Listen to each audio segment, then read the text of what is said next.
Assalamualaikum warahmatullahi wabarakatuh. Selamat datang di rumah Inggris kita. Banyak orang merasa galau memikirkan nilai TOEFL-nya yang stagnan, bahkan bersedih karena setelah belajar TOEFL masih juga tidak meningkat, sehingga makin pusing memikirkan nilai TOEFL-nya. Baik, sebelum kita lanjut, jangan lupa menekan tombol like, subscribe agar kami semakin bersemangat berbagi ilmu, dan klik tombol lonceng untuk mendapatkan notifikasi video terbaru, serta share ke teman-teman untuk tetap saling berbagi ilmu pengetahuan.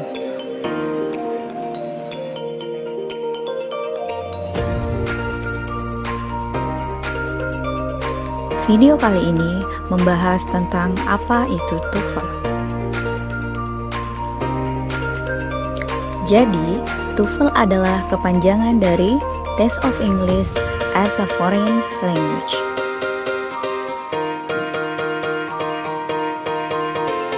Di mana dalam bahasa Indonesia, TOEFL adalah tes bahasa Inggris sebagai bahasa asing.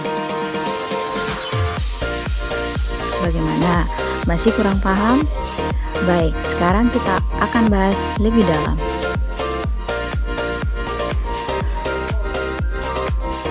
TOEFL adalah tes untuk mengukur kemampuan bahasa Inggris tanpa proses belajar mengajar.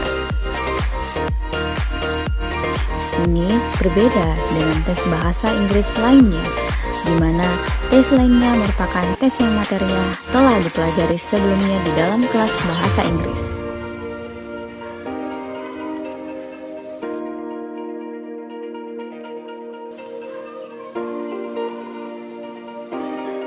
Nah, sudah paham sedikit kan? Mari kita melangkah lebih jauh.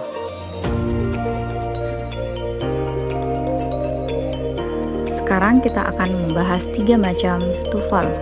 Pertama, International Test TOEFL. Kedua, Institutional Test TOEFL. Dan terakhir adalah TOEFL Like Test.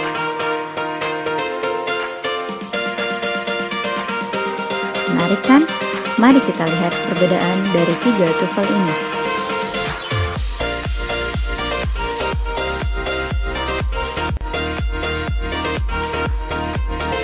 Pertama, dilihat dari jenis soal. Dari 3 tes berbeda, International Test TOEFL soalnya selalu terbarukan dari setiap tes.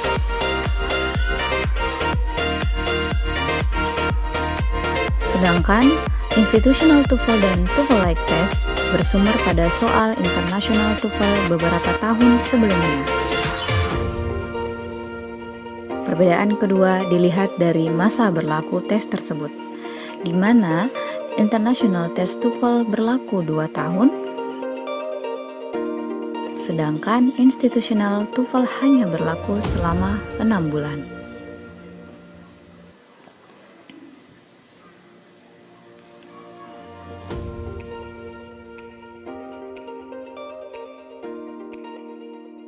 Perbedaan terakhir dilihat dari kegunaannya, di mana International TOEFL digunakan untuk mendaftar ke universitas-universitas seluruh dunia dan dapat juga digunakan untuk mendaftar beasiswa ke luar negeri.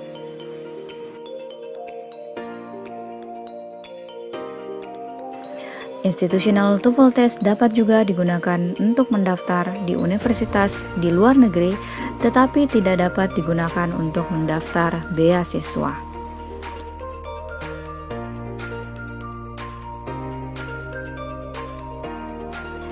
TOEFL Like Test hanya digunakan untuk mendaftar di universitas dalam negeri. Nah, sudah mulai paham kan? Sekarang yang terakhir kita lihat sejarah evolusi pergantian format TOEFL. Tahun 1964 sampai 1994 hadir TOEFL Paper-Based Test. Tes ini berbentuk lembaran kertas yang berisi soal yang berbentuk pilihan ganda. Ada 3 jenis tes di dalamnya, yaitu Listening Comprehension, Structure, dan Written Expression. Serta yang terakhir adalah Reading Comprehension. Nah, tahun 1998 sampai tahun 2005, perkembangan teknologi TOEFL Computer Based Test yang disingkat CBT, di mana tes berbasis komputer memiliki 4 jenis tes di dalamnya, yakni listening, structure, dan reading yang berupa pilihan ganda, serta ditambah dengan writing.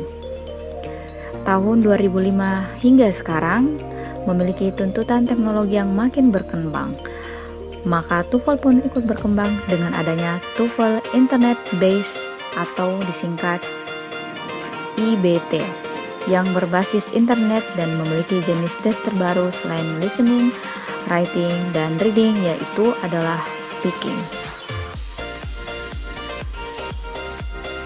Sehingga saat ini kita memiliki 3 jenis TOEFL yang sering digunakan, yaitu TOEFL PBT, TOEFL CBT, dan TOEFL IBT. Sudah bisa tersenyum kan? Terima kasih telah menonton channel kami. Jangan lupa like, subscribe, dan share ya. Assalamualaikum warahmatullahi wabarakatuh.